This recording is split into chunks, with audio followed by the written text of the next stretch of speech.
అందరికీ నమస్కారం అండి.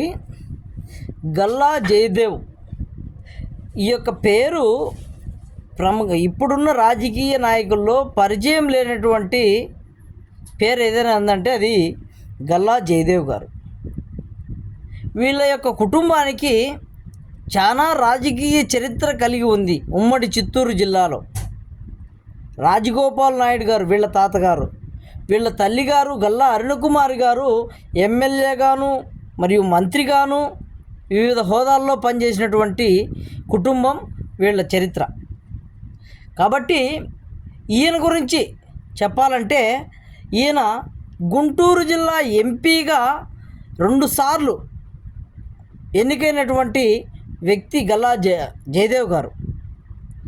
అంటే 2014లో అధికార పార్టీ ఎంపీగాను, 2019లో ప్రతిపక్ష పార్టీ ఎంపీగాను వివిధ హోదాల్లో పనిచేసినటువంటి గల్లా జయదేవ్ గారు ఆంధ్రప్రదేశ్ ప్రజల యొక్క మనసుల్లో స్థిరస్థాయిగా నిలిచిపోయినటువంటి వ్యక్తి గల్లా జయదేవ్ గారు.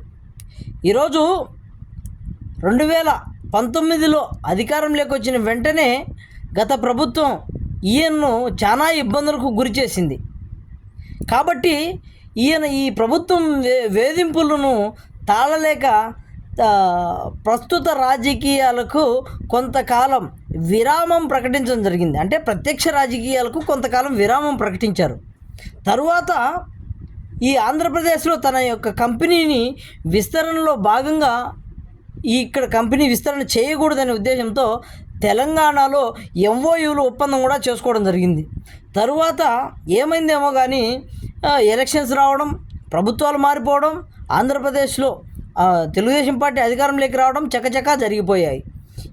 ఈ యొక్క తెలుగుదేశం పార్టీ అధికారంలోకి రావడానికి వెనక నుండి కృషి చేసినట్టు వ్యక్తుల్లో గల్లా జయదేవ్ గారు కూడా ఒక్కరని చెప్పేసి తెలుగుదేశం పార్టీ అధినాయకత్వం భావించి ఈయనకు తగిన ప్రాధాన్యం కల్పించాలి ప్రభుత్వంలో అని చెప్పేసి ఈయన్ను ఈ ప్రభుత్వంలోకి తీసుకోవాలనే ఉద్దేశంతో మన గౌరవ ముఖ్యమంత్రి చంద్రబాబు నాయుడు గారు ఉన్నారని ఈ యొక్క కొన్ని సోర్సెస్ ద్వారా తెలియవచ్చింది.